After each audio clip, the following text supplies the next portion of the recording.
3. Assalamualaikum warahmatullahi wabarakatuh. Perkenalkan, kami dari kelompok 4 akan mempresentasikan materi tentang moral dan agama. Sebelumnya, perkenalkan dulu, nama saya Iksan Fitriansyah Nugraha dan teman saya ada Ainurul Nurrohma, ada Andriani Sapitri, ada Angel Dewi Septianingrum, ada Hapni Paujia, ada Lisna Amelia, ada Regina Nurul Sakina, ada Sophia Hasna, ada Yohana Romauli Danturi. Dan materi pertama akan dibacakan oleh teman saya. Persilakan.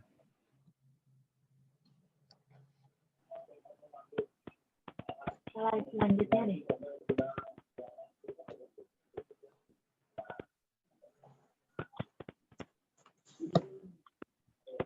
Definisi moral. Kata moral berasal dari kata mos atau mores yang berarti sinonim dengan kesusilaan atau kelakuan. Moral adalah ajaran tentang hal yang baik dan buruk yang menyangkut tingkah laku dan perbuatan manusia. Pribadi yang taat kepada aturan, kaidah, dan norma yang berlaku dalam masyarakatnya dianggap sesuai dan bertindak secara moral. Jika sebaliknya yang terjadi, maka pribadi itu dianggap tidak bermoral. Jenis moral dibagi jadi dua, yaitu moral murni atau hati murni. Moral yang terdapat dalam setiap manusia sebagai bentuk dari anugerah Tuhan. Tuhan pasti memberikan moral yang baik pada setiap umatnya, seperti penyayang, jujur, berakhlak baik, bertawakal, dan lain-lain. Namun, situasinya dapat berubah apabila masuk ke moral terapan. 2. Moral terapan. Sesuatu yang didapat dari berbagai ajaran adat, agama, filosofis yang menguasai kehidupan manusia sesuai lingkungan tempat tinggal mereka. Moral terapan adalah hasil rekonstruksi lingkungan, oleh karenanya terdapat dua jenis moral, yaitu moral baik dan moral buruk. Selanjutnya dibacakan oleh teman saya. Baik, dan materi selanjutnya akan dibacakan oleh saya sendiri. Definisi agama. Agama adalah sistem yang mengatur kepercayaan dan peribadatan kepada Tuhan yang Maha Kuasa, serta tata kaidah yang berhubungan dengan budaya dan pandangan dunia yang menghubungkan manusia dengan tatanan kehidupan. Dan materi selanjutnya akan dibacakan oleh teman saya. Dipersilakan.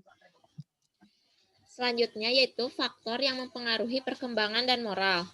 Ada beberapa faktor yang mempengaruhi perkembangan moral pada siswa, yaitu kurangnya tertanamnya jiwa agama pada setiap orang di masyarakat, tidak terlaksananya pendidikan moral yang baik, kurangnya kesadaran orang tua akan pentingnya pendidikan moral dasar sejak dini, banyaknya orang melalaikan budi pekerti, suasana rumah tangga yang kurang baik, kurang adanya bimbingan untuk mengisi waktu luang. Lalu, keluarga merupakan lingkungan sosial pertama dan utama bagi tumbuh kembang anak didik. Anak akan berkembang optimal apabila mereka mendapatkan stimulus yang baik dari keluarganya. Oleh karena itu, pola parenting yang tepat dapat dijadikan sarana untuk perkembangan moral anak. Selanjutnya, materinya akan disampaikan oleh teman saya.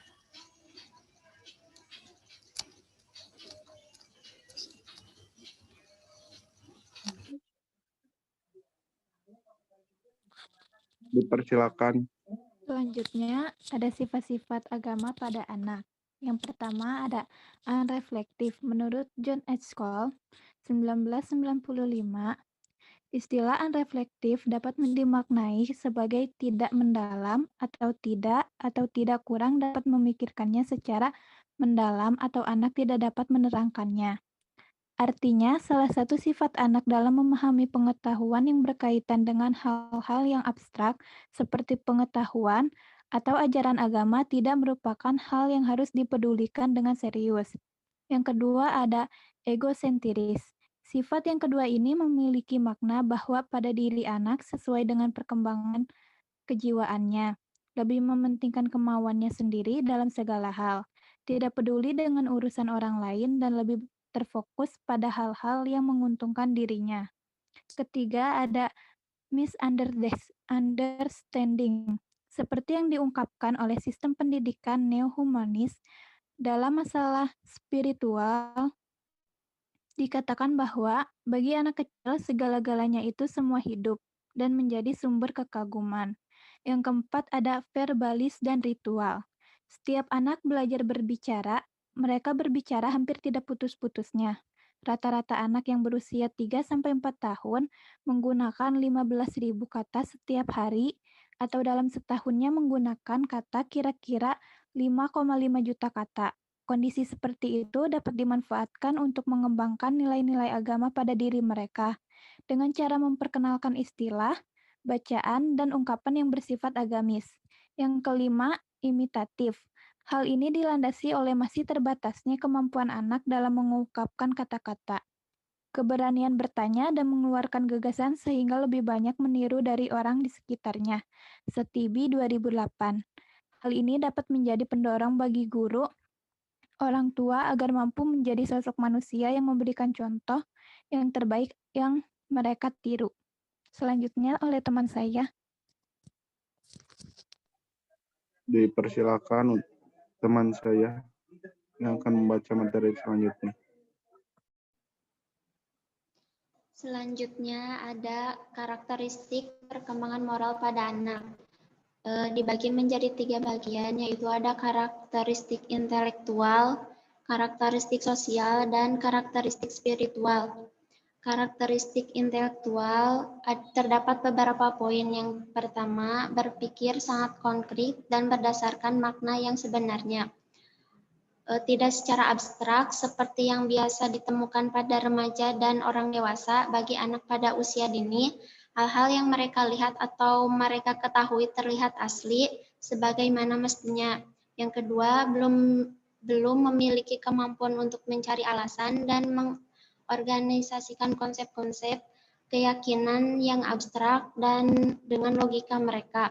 Yang ketiga, belajar banyak hal melalui pengalaman mereka, dapat melalui sekolah, rumah, dan yang lain-lain. Lalu yang keempat, ada belajar banyak hal dengan seluruh tubuh mereka, bisa melalui dengan senang merasakan, menyentuh, bergerak, menjelajah, dan mengira-ngira. Lalu yang kelima, mulai mengembangkan keterampilan membaca dan menulis. Ada beberapa anak yang sudah dapat menulis mengenai huruf dan angka dan berhitung sampai 20. Lalu yang kedua ada karakteristik sosial. Terdapat beberapa poin. Yang pertama, bersikap sangat egosentris. Mereka melihat melalui pandangan mereka sendiri. Lalu yang kedua, pada masa perkembangannya belum mampu mengerti emosi dan perspektif orang lain, dan masih belum dapat mengetahui cara merendam emosi diri dengan mudah. Lalu yang ketiga, memikirkan diri sendiri, tetapi di saat yang bersamaan juga dapat terpengaruhi, baik dari orang lain, ayah, ibu, guru, dan orang-orang di sekitarnya. Lalu yang keempat, terpaksa mengalami dunia yang lebih luas dan berisi jenis orang baru. Lalu yang ketiga ada karakteristik spiritual. Terdapat beberapa poin. Yang pertama, memiliki kesadaran yang terus berkembang bahwa Tuhan adalah nyata. Lalu yang kedua, cenderung memiliki konsep ketuhanan yang sangat sederhana. Yang ketiga, memiliki kesiapan untuk menerima apa yang dikatakan tentang Tuhan. Yang keempat, merasakan bahwa Tuhan memberi mereka cinta dan kasih sayang. Yang kelima, menikmati kisah-kisah Nabi dan kisah-kisah yang diceritakan dalam kitab suci.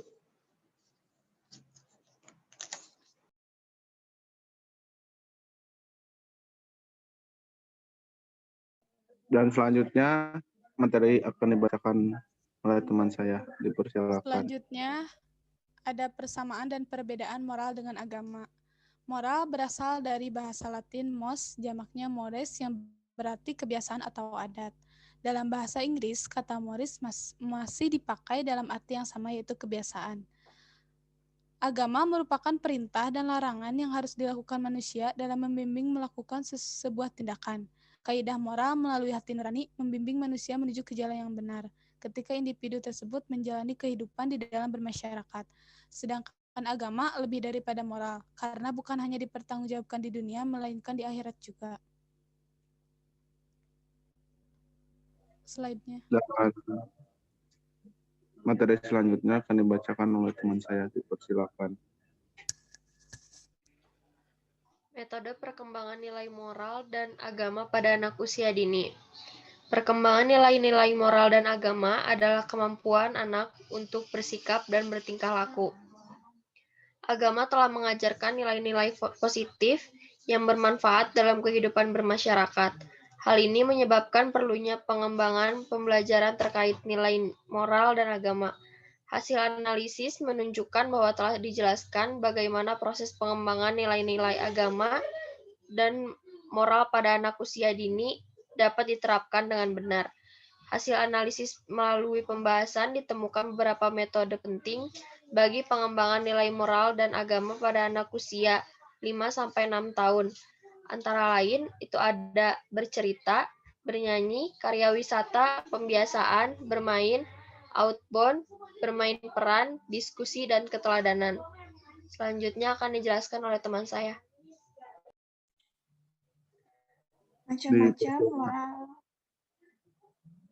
Macam-macam moral dan agama.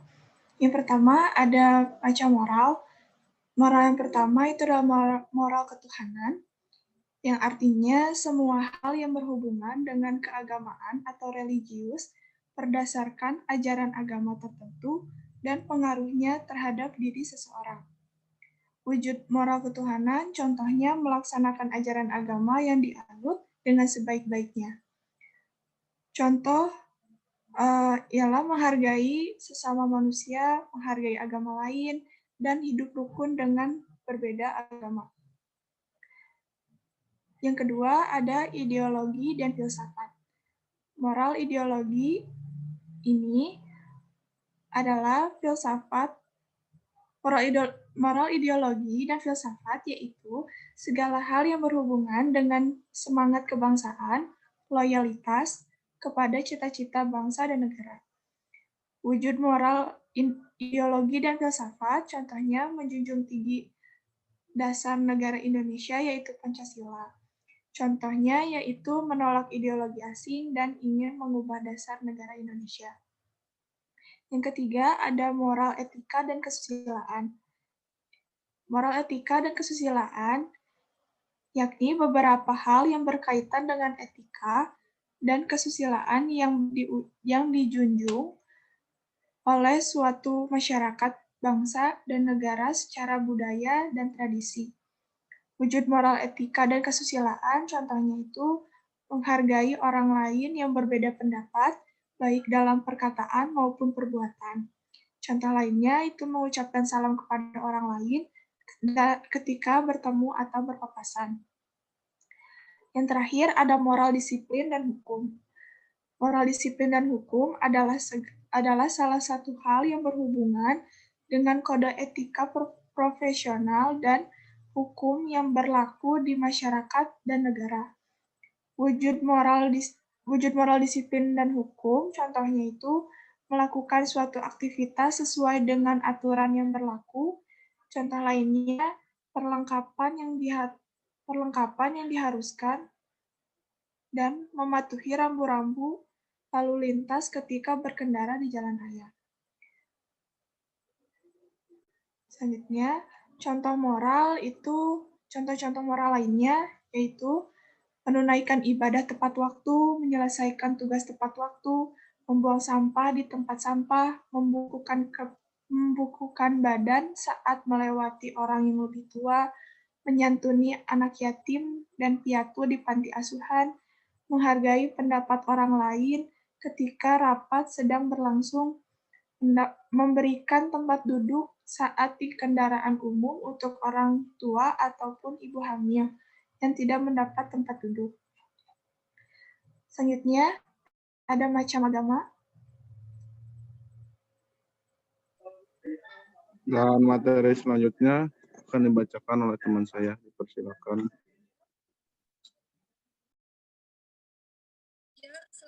Selanjutnya, ada bentuk permasalahan moral dan penyebabnya.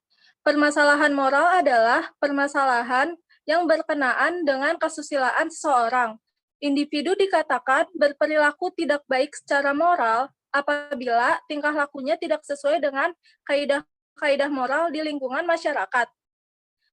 Bisa dilihat pada zaman dahulu di mana anak-anak muda sangat menjunjung tinggi sopan santun kepada orang yang lebih tua seperti orang tua maupun guru.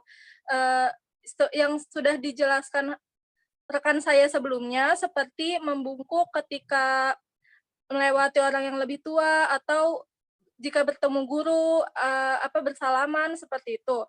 Tapi karena adanya pergeseran nilai-nilai moral, masyarakat membawa perubahan bagi anak-anak muda, di mana anak-anak sekarang banyak yang berbohong, berbicara tidak sopan, kemudian malas mengikuti kegiatan keagamaan seperti menunda-nunda ibadah, melawan orang tua atau guru, mencuri, bullying, menyontek, dan bahkan ada yang sampai terjerat narkoba. Penyebab permasalahan moral ada dari faktor internal, di mana seorang individu sendiri lalai dan malas untuk mendalami nilai-nilai kemoralan. Kemudian ada faktor eksternal, yang paling kuat datang dari keluarga. Bisa jadi keluarganya yang kurang empati terhadap pendidikan moral atau keluarganya tidak memperhatikan masa depan moral sang anak. Kemudian ada dari permasalahan ekonomi dan juga dari faktor lingkungan seperti teman. Dikembalikan kepada moderator. Baik, terima kasih atas perhatiannya. Kesimpulan dari materi ini, perdalam, pahami ilmu agama supaya memiliki moral yang baik. Sekian presentasi dari kelompok kami. Mohon maaf bila ada salah kata atau ada kekurangan. Wabillahi taufiq wal hidayah. Wassalamualaikum warahmatullahi wabarakatuh.